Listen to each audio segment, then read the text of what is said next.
We had a long discussion inside among ourselves. And I was telling Their Excellencies that I had been watching the situation in Africa as a close observer and also a participant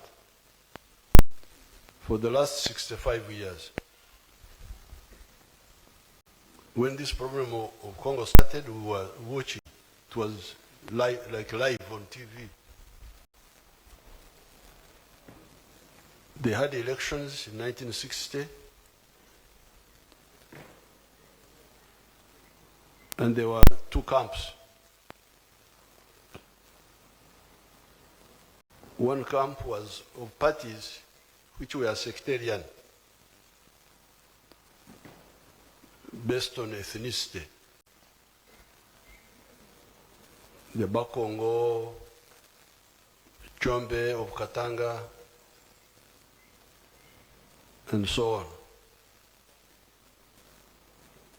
Lumumba had a party called MNC, which was a party of unity. You could call it a patriotic party. He won the election, but he was killed.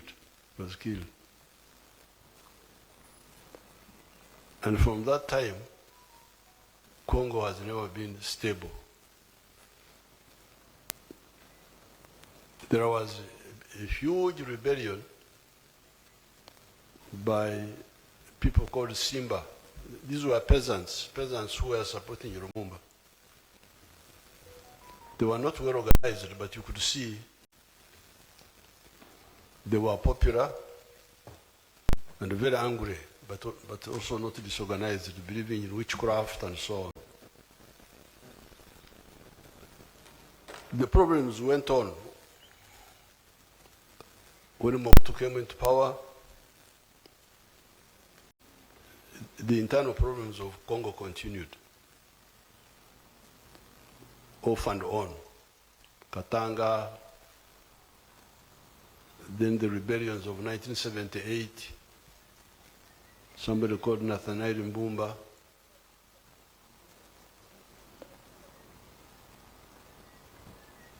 Now, the problems were, you could see, we who were watching, you could see that the problems were really two.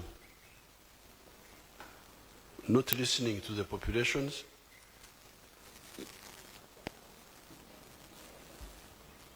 of Congo. The government which was there was not listening to those people. But also depending on external support, military support.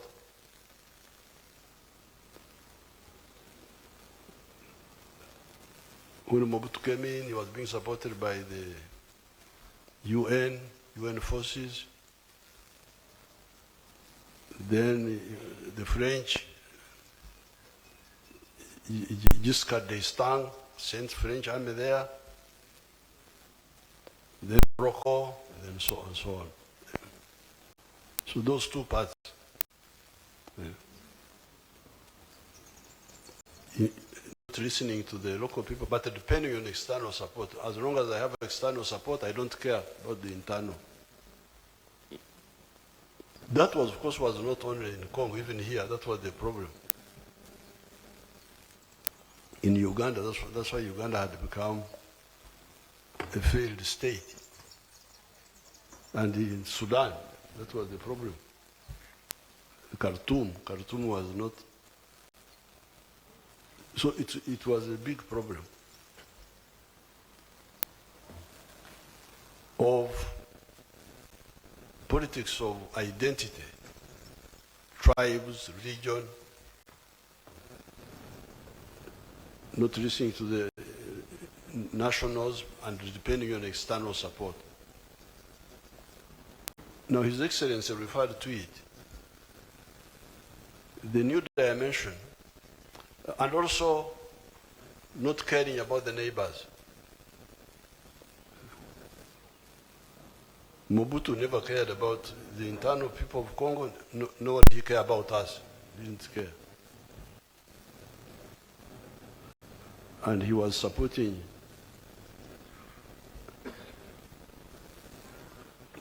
groups against Angola, Savimbi, Holden Roberto. They were in Congo against Angola, against our view. Because at that time, we had an anti-colonial effort. But Mobutu was the other side. So don't listen to the internal, don't listen to the neighbors, and depend on external support. Now the collapse of Mobutu came. Meanwhile, in Rwanda, Burundi, there was now another problem. The problem of ethnicity, which had come up towards the independence of Burundi and Rwanda. The conflict, the artificial conflict between Hutu Tutsi,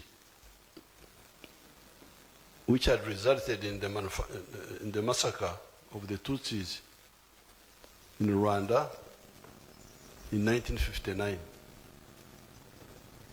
That massacre of the Tutsis generated a Tutsi diaspora.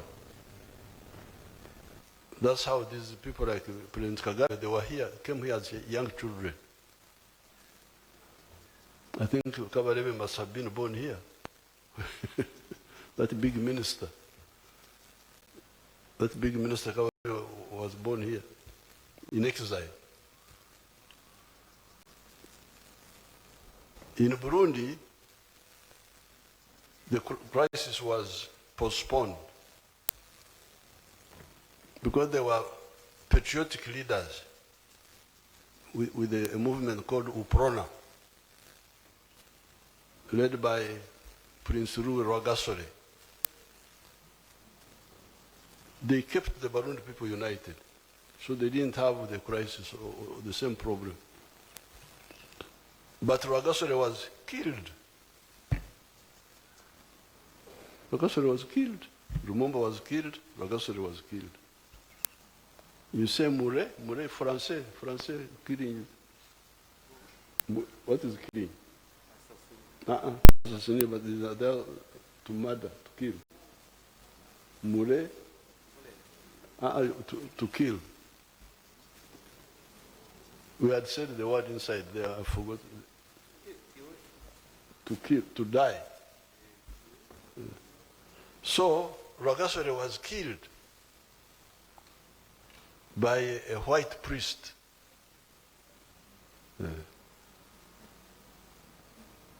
He's a deputy. Rwagasore was a Tutsi and a prince. He was a prince. He's the deputy. Njandandu Umwe was a Hutu. Was killed also. So UPRONA was beheaded, decapité. I also have some few French words. Decapité.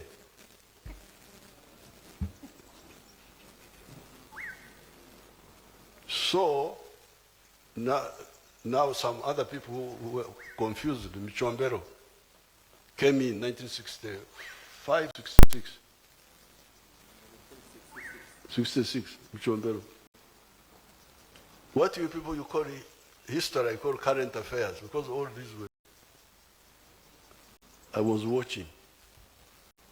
So Michombero came in now,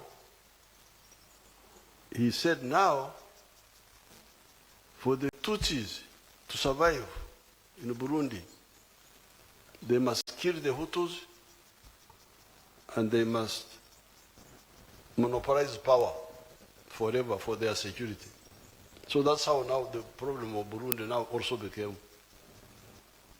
more or less like Rwanda, especially in 1972.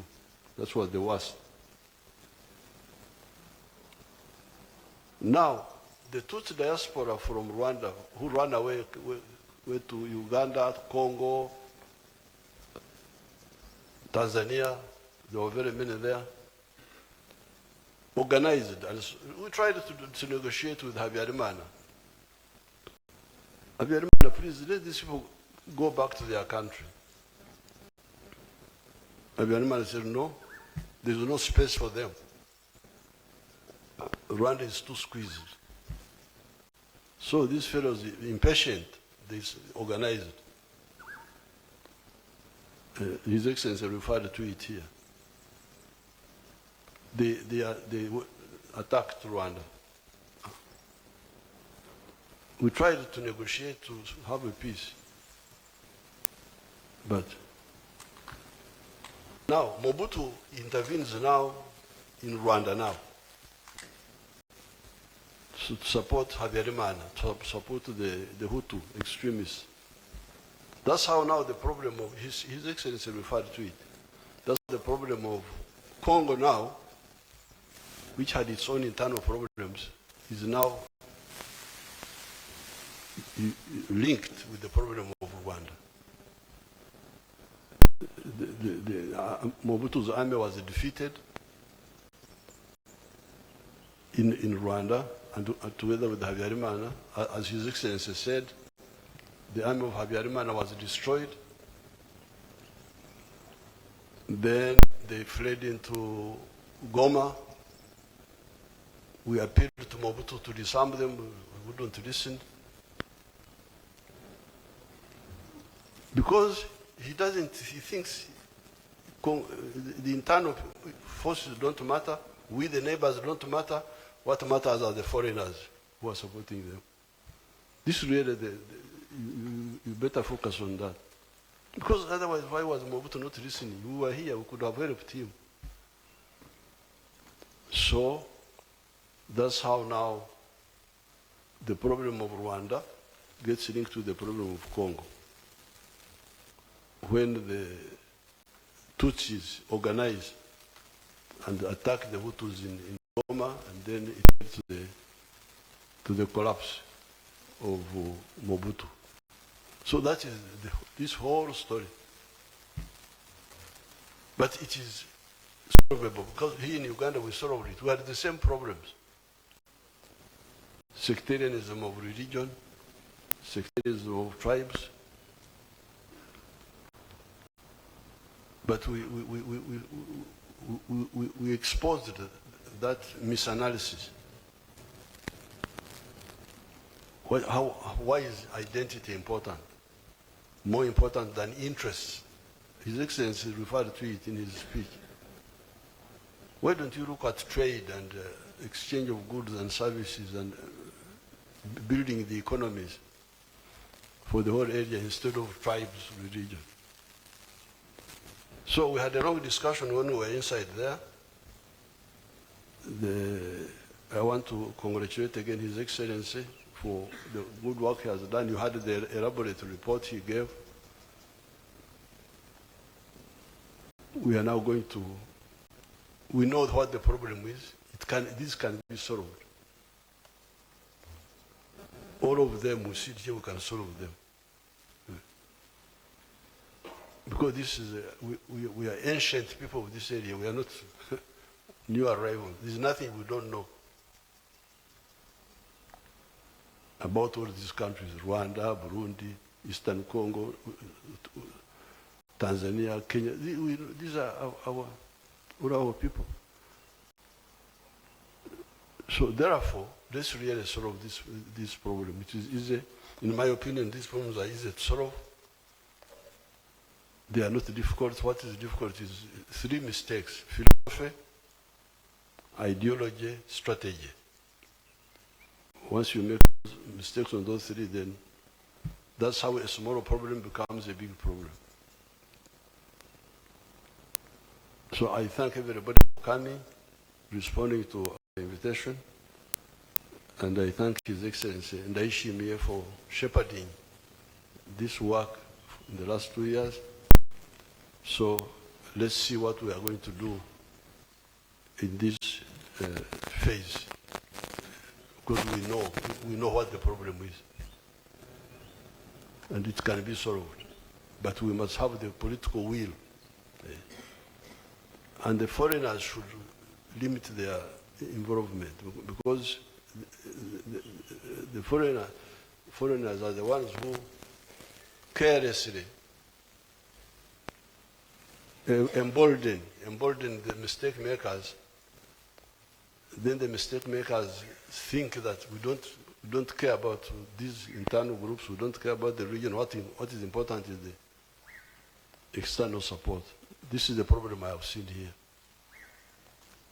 I thank you, and let's now go for the next level.